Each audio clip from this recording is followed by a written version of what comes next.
अथ द्वितीयोऽध्यायः सांख्ययोगः। संजय उवाच तं तथा कृपयाविष्टम् अश्रुपूर्णाकुलेक्षणम्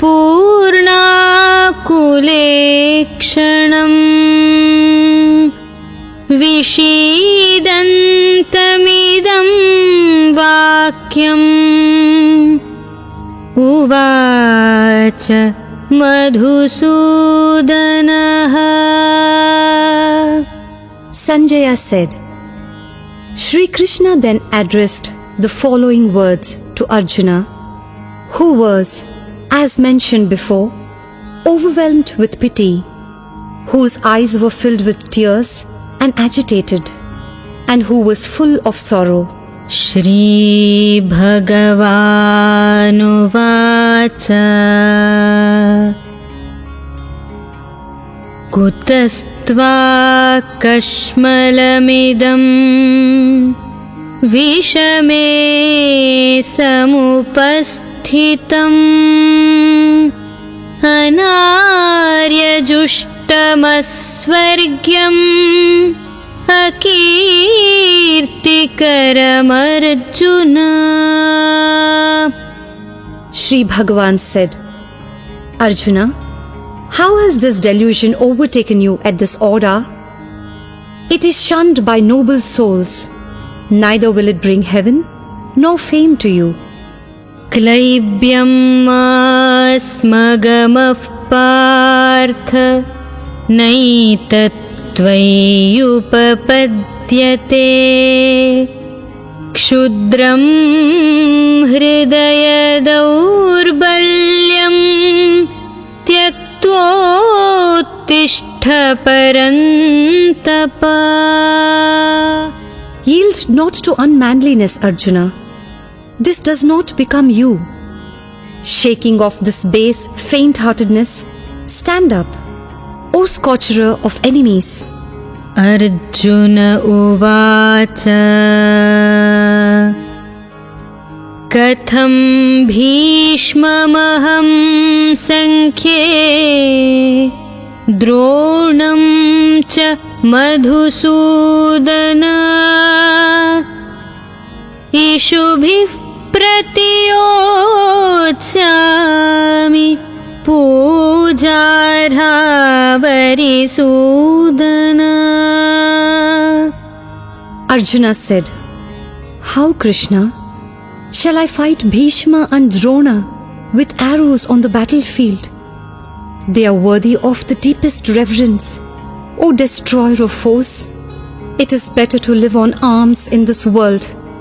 Guruna hatva hi mahanubhavan shreyo bhoktum bhaikshamapih loke hatvarthakamamstu gurunihaiva bhunjiya bhogan rudhira pradigdhan. By not slaying these noble elders, because even after killing them, we shall after all enjoy only blood-stained pleasures in the form of wealth and sense enjoyments.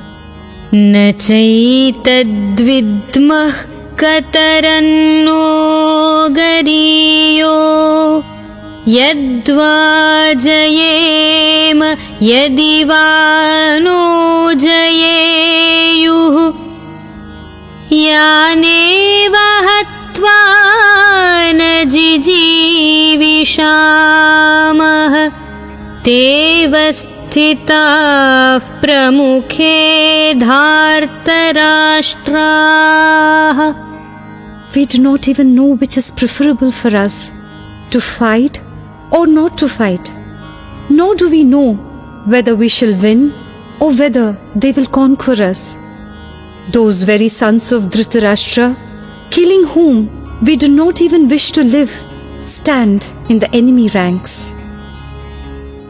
कार्पण्यदोषोपहतस्वभावः पृच्छामि त्वां धर्मसम्मूढचेताः यच्छ्रेयस्यान्निश्चितं ब्रूहि तन्मे शिष्यस्तेऽहं शाधि मां त्वां प्रपन्नम्.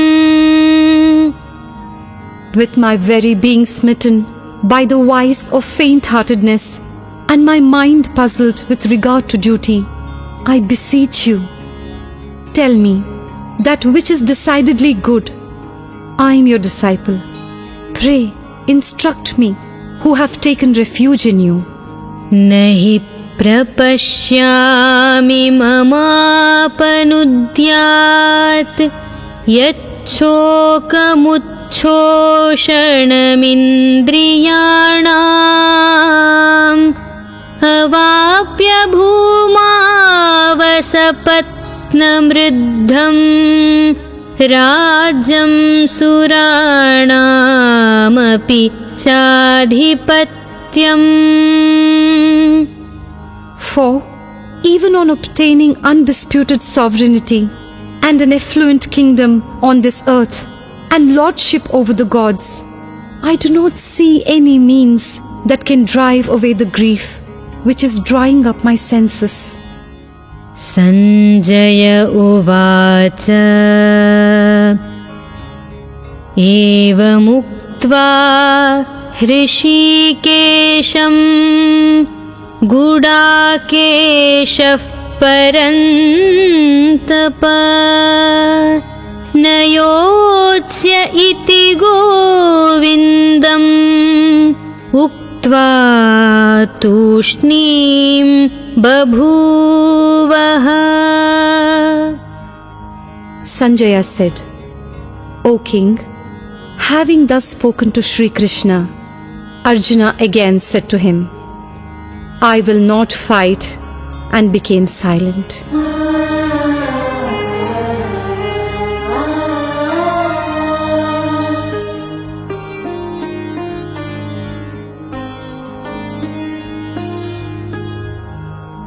तमुवाच हृषीकेशः प्रहसन्निव Bharata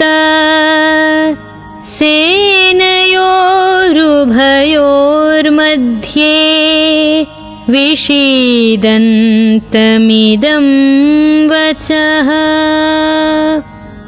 Then, O Dhritarashtra, Shri Krishna, as if smiling, addressed the following words to Arjuna, sorrowing in the midst of the two armies. Shri Bhagavanuvāca अशोचानन्वशोचस्त्वं प्रज्ञावादांश्च भाषसे गतासु न गतासूंश्च नानुशोचन्ति पंडिताः. Shri Bhagavan said, Arjuna, you grieve over those who should not be grieved for, and yet speak like the learned. Wise men do not sorrow over the dead or the living. नत्वेवाहं जातुनासं नत्वं नेमे जनाधिपाः न चैव न भविष्यामः सर्वे वयमतः परम्. In fact, there was a time when I was not, or when you or these kings were not. Nor is it a fact that hereafter we shall all cease to be.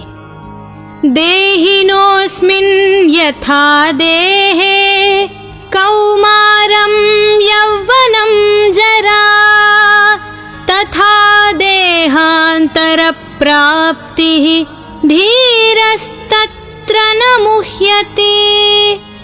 Just as boyhood, youth, and old age are attributed to the soul through this body, even so it attains another body. The wise man does not get deluded about this. मात्रा स्पर्शास्तु कौन्तेय शीतोष्ण सुख दुःखदाः आगमापायिनो नित्याः तां स्थितिक्षस्व भारत.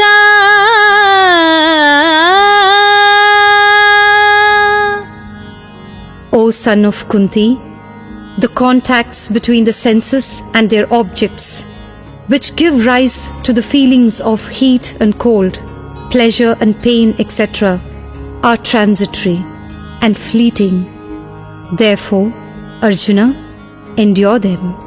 यं हि न व्यथयन्त्येते पुरुषं पुरुषर्षभा समदुःखसुखं धीरं सोऽमृतत्वाय कल्पते. Arjuna, the wise man to whom pain and pleasure are alike and who is not tormented by these contacts become eligible for immortality. नासतो विद्यते भावः नाभावो विद्यते सतः उभयोरपि दृष्टोऽन्तः त्वनयोस्तत्त्वदर्शिभिः. The unreal has no existence and the real never ceases to be. The reality of both has thus been perceived by the seers of truth. अविनाशि तु तद्विद्धि येन सर्वमिदं ततं विनाशमव्ययस्यास्य न कश्चित् कर्तुमर्हति. Know that alone to be perishable which pervades this universe, for no one has power to destroy this indestructible substance. अन्तवन्त इमे देहा नित्यस्योक्ता शरीरिणः अनाशिनो प्रमेयस्य तस्माद्युध्यस्व Bharata. All these bodies pertaining to the imperishable, indefinable, and eternal soul are spoken of as perishable. Therefore, Arjuna, fight.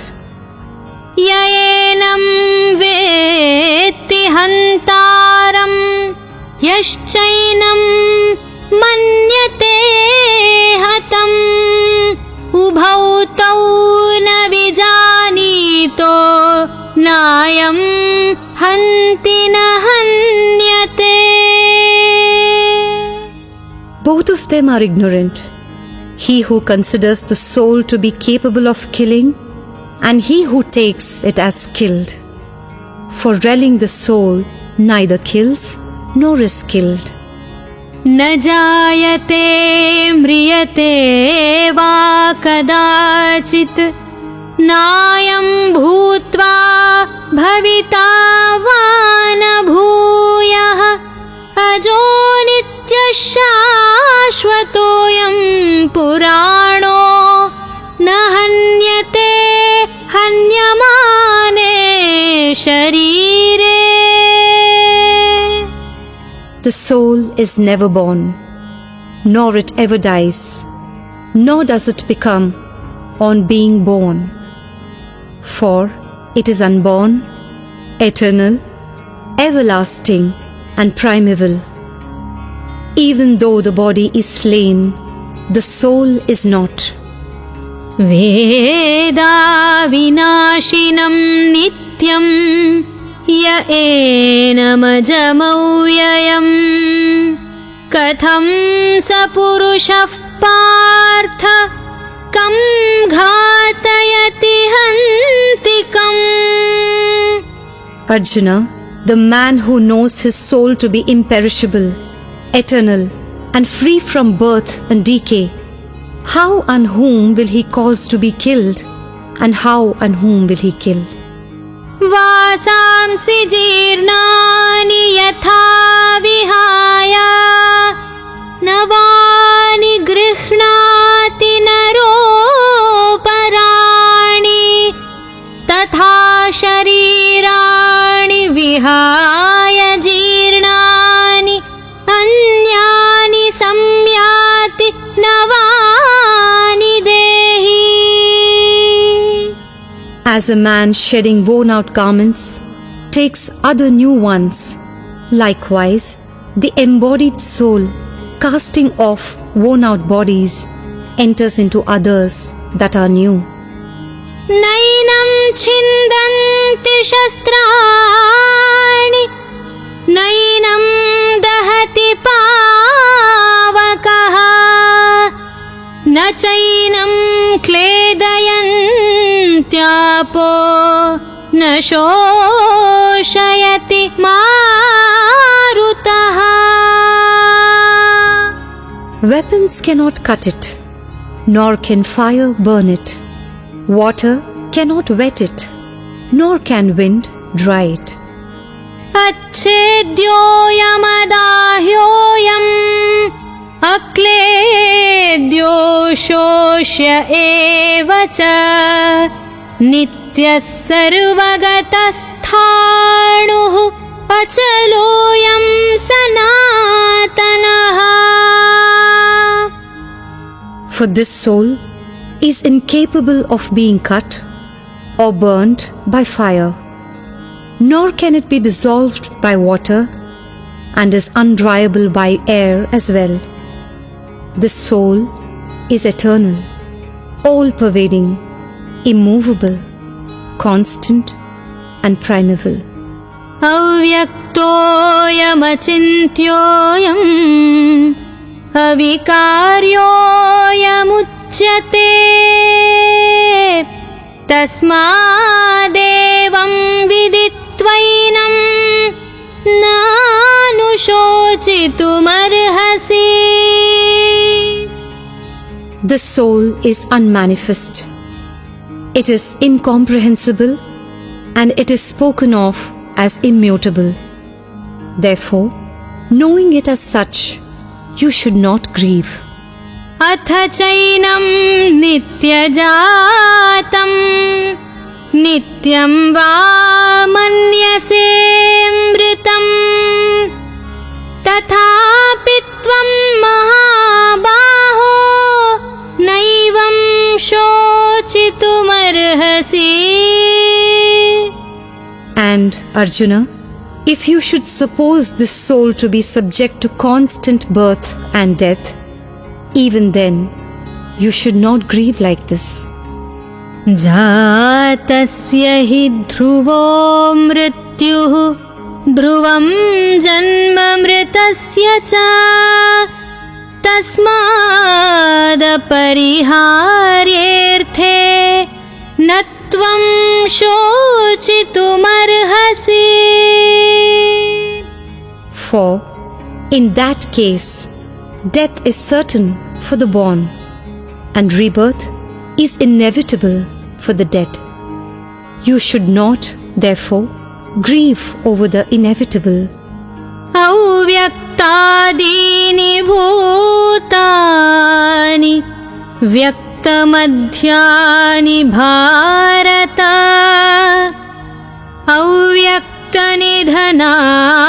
अव्यक्तनिधनान्येव तत्र का परिदेवना.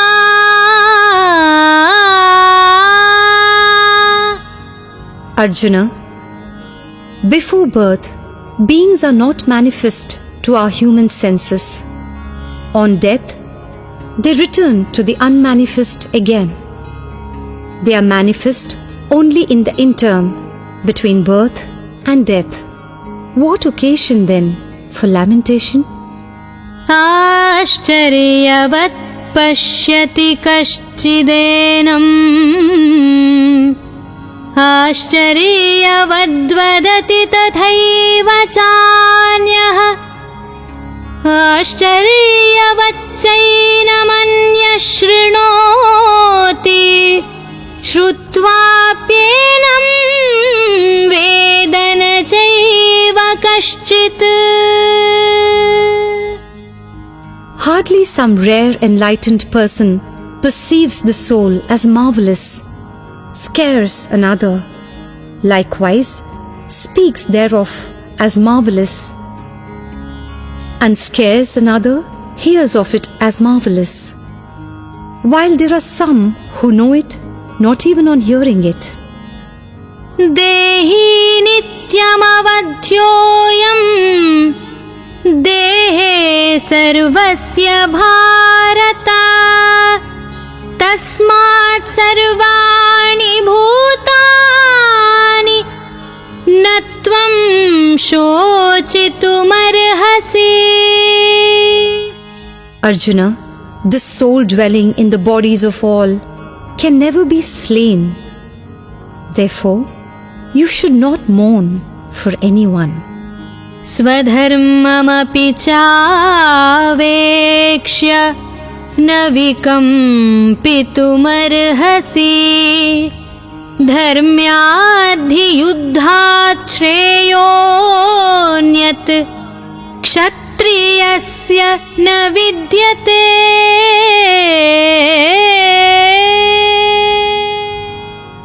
Besides, considering your own duty too, you should not waver, for there is nothing more welcome for a man of the warrior class than a righteous war. यदृच्छया चोपपन्नं स्वर्गद्वारमपावृतं सुखिनः क्षत्रियाः पार्थ लभन्ते युद्धमीदृशम्. Arjuna, fortunate are the Kshatriyas who get such an unsolicited opportunity of war, which is an open gateway to heaven. अथ चेत्त्वमिमं धर्म्यं सङ्ग्रामं न करिष्यसि ततः स्वधर्मं कीर्तिं च हित्वा पापमवाप्स्यसि.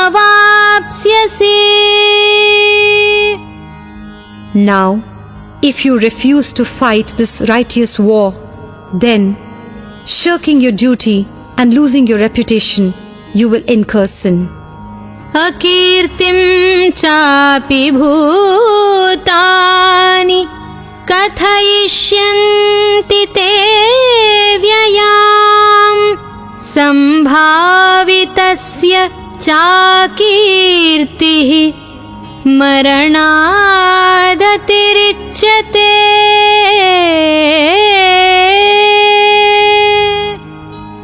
Nay, people will also pour undying infamy on you, and infamy brought on a man enjoying popular esteem is worse than death.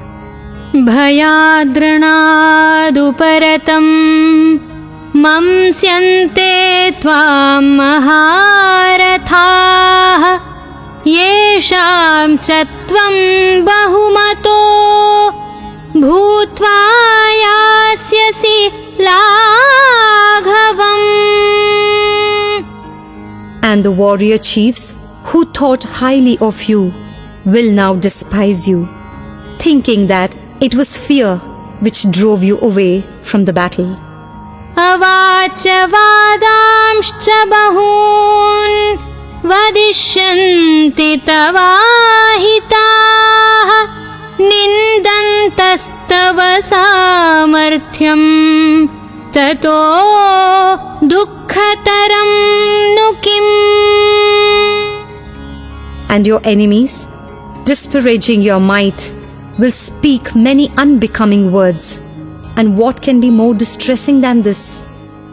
हतो वा प्राप्स्यसि स्वर्गं जित्वा वा भोक्ष्यसे महीम् तस्मात्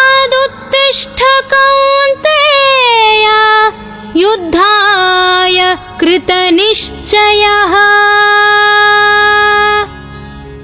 Die and you will win heaven. Conquer and you enjoy sovereignty of the earth. Therefore stand up, Arjuna, determined to fight. सुख दुःखे समे कृत्वा लाभालाभौ जयाजयौ ततो युद्धाय युज्यस्व नैवं पापमवाप्स्यसि। Treating alike victory and defeat, gain and loss, pleasure and pain, get ready for the battle. Fighting thus, you will not incur sin.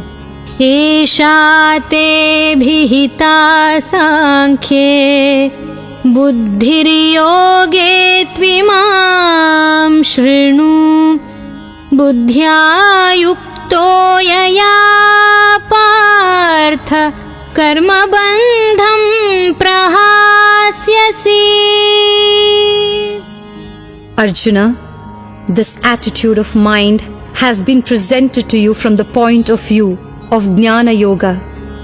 Now, hear the same as presented from the standpoint of Karma Yoga, the yoga of selfless action.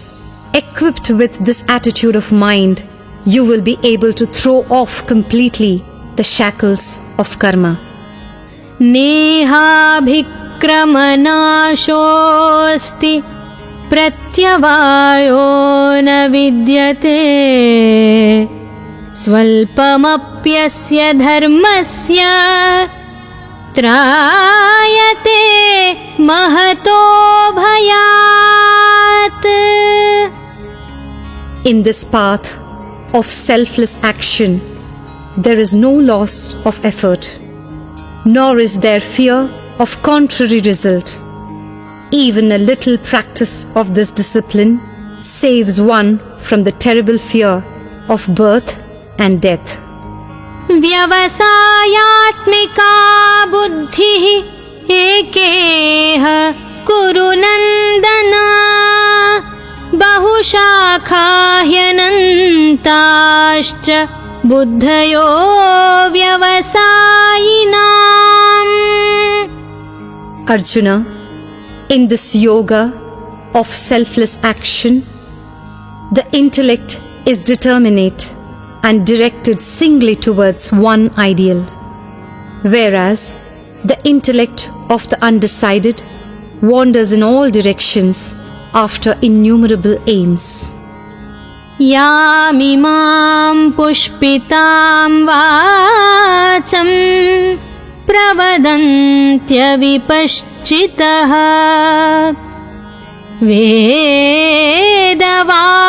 वेदवादरताः पार्थ नान्यदस्तीति वादिनः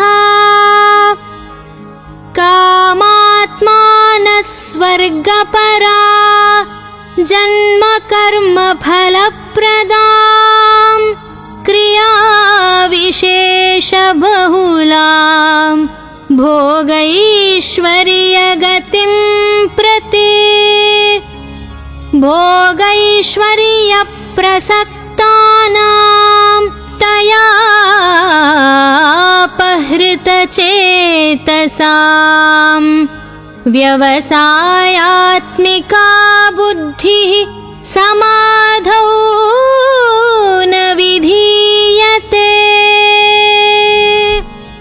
Arjuna, those who are full of worldly desires and devoted to the letters of the Vedas, who look upon heaven as the supreme goal and argue that there is nothing beyond heaven, are unwise. They utter flowery speech, recommending many rituals of various kinds for the attainment of pleasure and power with rebirth as their fruit. Those whose minds are carried away by such words and who are deeply attached to pleasures and worldly power cannot attain the determinate intellect concentrated on God. त्रैगुण्यविषया वेदा निस्त्रैगुण्यो भवार्जुन निर्द्वन्द्वो नित्यसत्त्वस्थो निर्योगक्षेम आत्मवान्. Arjuna, the Vedas thus deal with the evolutes of the three gunas, worldly enjoyments and the means of attaining such enjoyments. Be thou indifferent to these enjoyments and their means, rising above pairs of opposites like pleasure and pain, established in the eternal existence, absolutely unconcerned about the fulfillment of wants and the preservation of what has already been attained. You be self-controlled.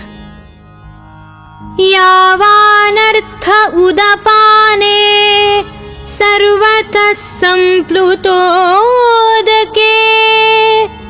तावान् सर्वेषु वेदेषु ब्राह्मणस्य विजानतः. A Brahmana who has obtained enlightenment has as much use for all the Vedas as one who stands at the brink of a sheet of water overflowing on all sides has for a small reservoir of water.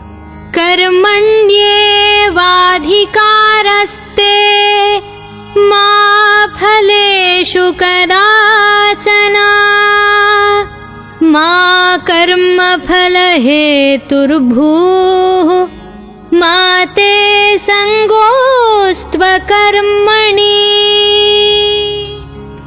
Your right is to work only and never to the fruit thereof. Do not be the cause of the fruit of action, nor let your attachment to be inaction. योगस्थः कुरु कर्माणि सङ्गं त्यक्त्वा धनञ्जय सिद्ध्यसिद्ध्यो समो भूत्वा समत्वं योग उच्यते. Arjuna, perform your duties established in yoga, renouncing attachment, and be even-minded in success and failure. Evenness of mind is called yoga. दूरेण ह्यवरं कर्म बुद्धियोगात् धनञ्जय बुद्धौ शरणमन्विच्छ कृपणाः फलहेतवः.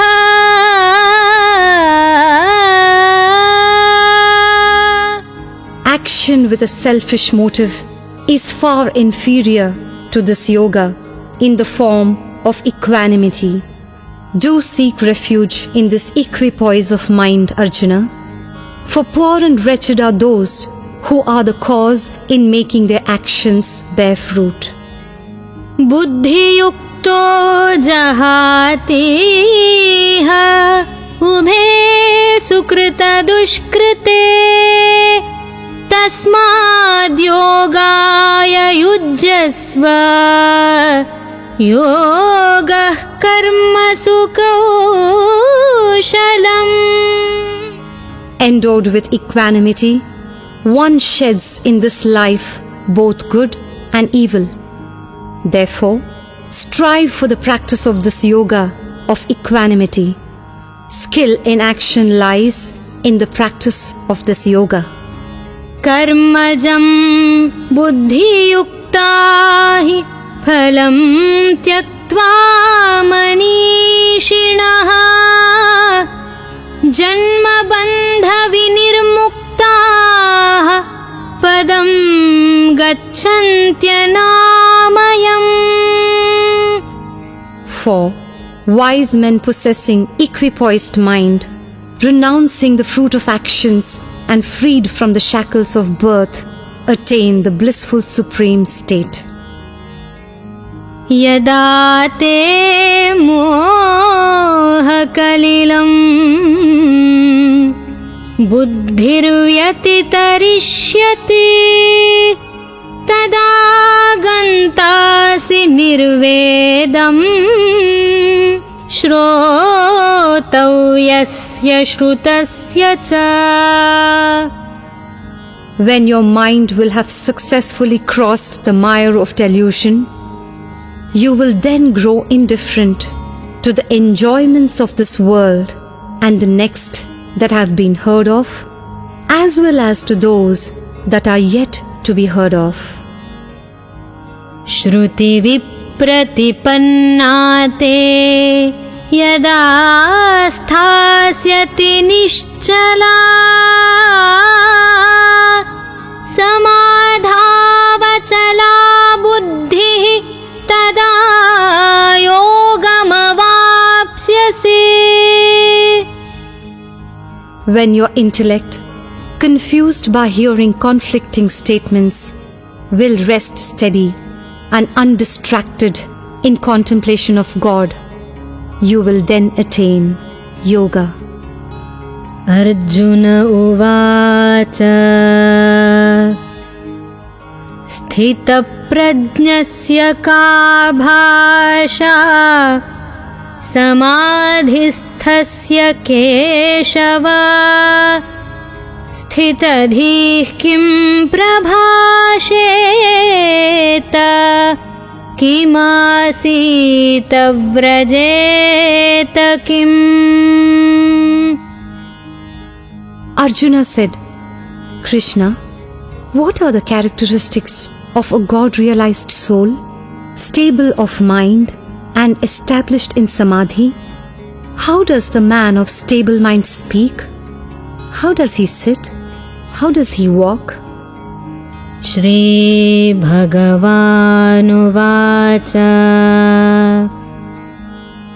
प्रजहाति यदा कामान् सर्वान् पार्थमनोगतान् आत्मन्येवात्मना तुष्टः स्थितप्रज्ञस्तदोच्यते. Shri Bhagavan said, Arjuna, when one thoroughly casts off all cravings of the mind and is satisfied in the self through the joy of the self, he is then called stable of mind. दुःखेष्वनुद्विग्नमनाः सुखेषु विगतस्पृहः वीतरागभयक्रोधः स्थितधीर्मुनिरुच्यते. The sage, whose mind remains unperturbed amid sorrows, whose thirst for pleasures has altogether disappeared, and who is free from passion, fear, and anger, is called stable of mind. यः सर्वत्रानभिस्नेहः तत्तत्प्राप्य शुभाशुभम्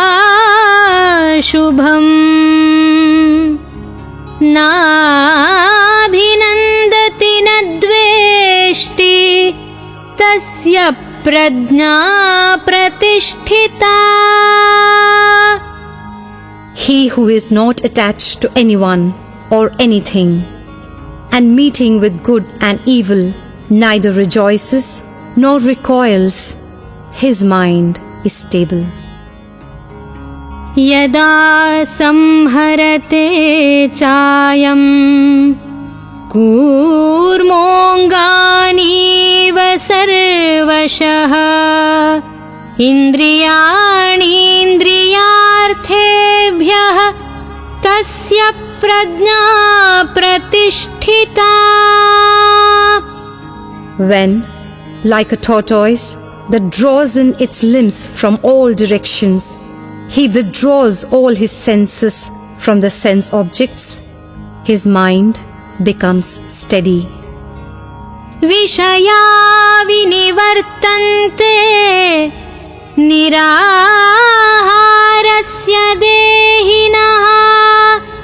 रसवर्जं रसोऽप्यस्य परं दृष्ट्वा निवर्तते। Sense objects turn away from him. Who does not enjoy them with his senses, but the taste for them persists. This relish also disappears in the case of the man of stable mind when he realizes the Supreme. यततो ह्यपि कौन्तेय पुरुषस्य विपश्चितः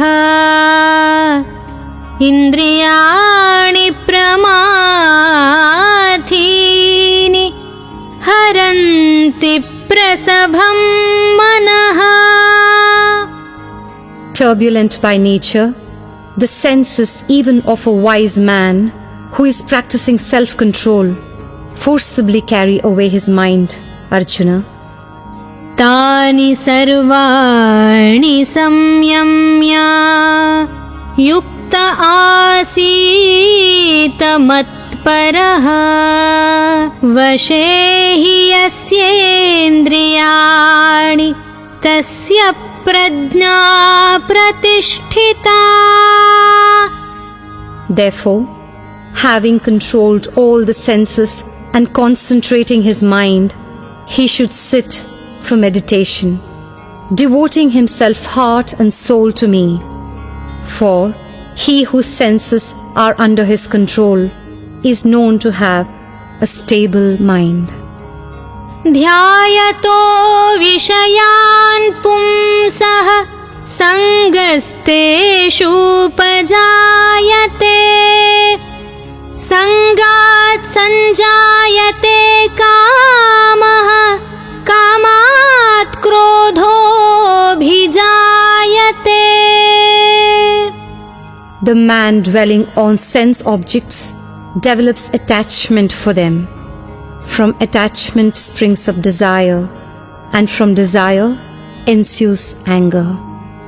क्रोधात् भवति सम्मोहः सम्मोहात् स्मृतिविभ्रमः स्मृतिभ्रंशात् बुद्धिनाशो बुद्धिनाशात् प्रणश्यति। From anger arises delusion. From delusion, confusion of memory. From confusion of memory, loss of reason. And from loss of reason, one goes to complete ruin.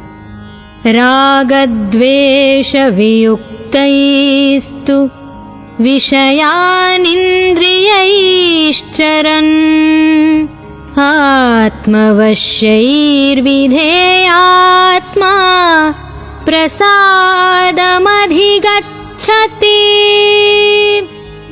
But the self-controlled sadhaka, while enjoying the various sense objects through his senses, which are disciplined and free from likes and dislikes, attains placidity of mind. प्रसादे सर्वदुःखानां हानिरस्योपजायते प्रसन्नचेतसो ह्याशु बुद्धिः पर्यवतिष्ठते।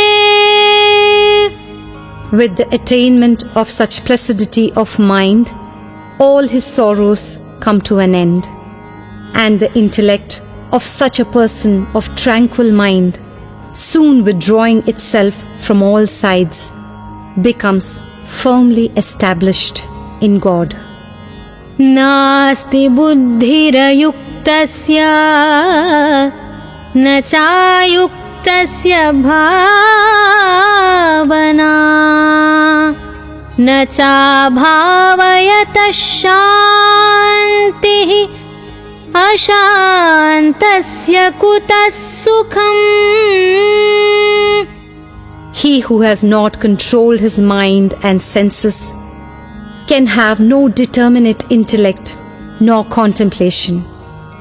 Without contemplation, he can have no peace. And how can there be happiness for one lacking peace of mind? इन्द्रियाणां हि चरतां यन्मनोनुविधीयते तदस्य हरति प्रज्ञां वायुर्नावमिवाम्भसि. As the wind carries away a boat upon the waters, even so, of the senses moving among sense objects, the one to which the mind is attached takes away his discrimination. तस्माद्यस्य महाबाहो निगृहीतानि सर्वशः इन्द्रियाणीन्द्रियार्थेभ्यः तस्य प्रज्ञा प्रतिष्ठिता. Therefore, Arjuna, he whose senses are completely restrained from their objects is said to have a stable mind. या निशा सर्वभूतानां तस्यां जागर्ति संयमी. यस्यां जागृति भूतानि सा निशा पश्यतो मुनेः. That which is night to all beings, in that state of divine knowledge and supreme bliss, the God-realized yogi keeps awake. And that in which all beings keep awake is night to the seer. आपूर्यमाणमचलप्रतिष्ठम् समुद्रमापः प्रविशन्ति यद्वत् तद्वत् कामायं प्रविशन्ति सर्वे स शान्तिमाप्नोति न कामकामी. As the waters of different rivers enter the ocean, which though full on all sides remains undisturbed, likewise he in whom all enjoyments merge themselves without causing disturbance attains peace, not he who hankers after such enjoyments. विहाय कामान् यः सर्वान् पुमांश्चरति निःस्पृहः निर्ममो निरहङ्कारः स शान्तिमधिगच्छति. He who has given up all desires and moves free from attachment, egoism, and thirst for enjoyment attains peace. एषा ब्राह्मी स्थितिः पार्थ नयिनां प्राप्य विमुह्यति स्थित्वा स्यामन्तकालेऽपि ब्रह्मनिर्वाणमृच्छति. Arjuna, such is the state of the God-realized soul. Having reached this state, he overcomes delusion, and established in this state, even at the last moment, he attains Brahmic bliss.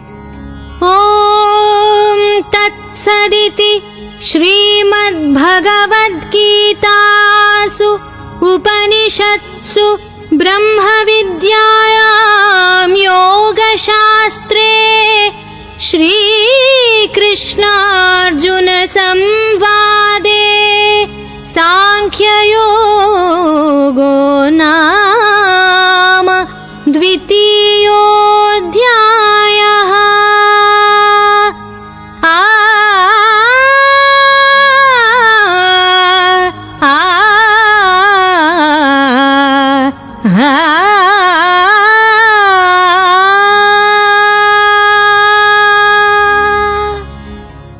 conclusion.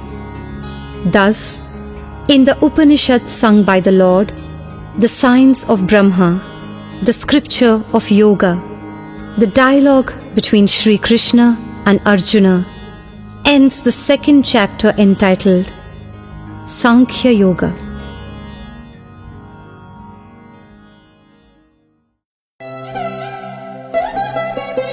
We are glad to announce setting up of the world's first and exclusive Bhagavad Gita University, and we seek your generous help. For more details, visit our website geetauniversity.in or give us a missed call on 9128 444 555. Also, please share this information to your friends to enable us build a world-class Gita University and make the world a better place to live. Jai Shri Krishna.